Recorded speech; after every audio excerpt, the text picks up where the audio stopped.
Isang mabiyaya at mapagpalang araw sa ating lahat. Good morning po.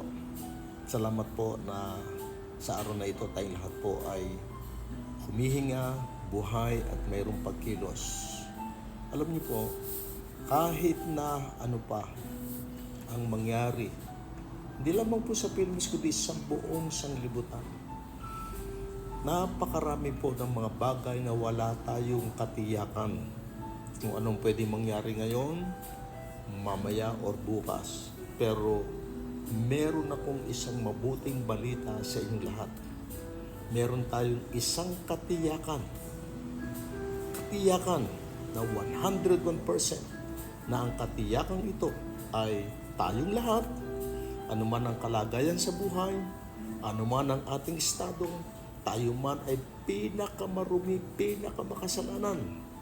Ito po ang ating katiyakan na tayong lahat mahal at minamahal ng Diyos. Kapag meron po tayong ganyang katiyakan, kaya po natin mapaglamanan anumang hamon ang dumarating sa ating buhay.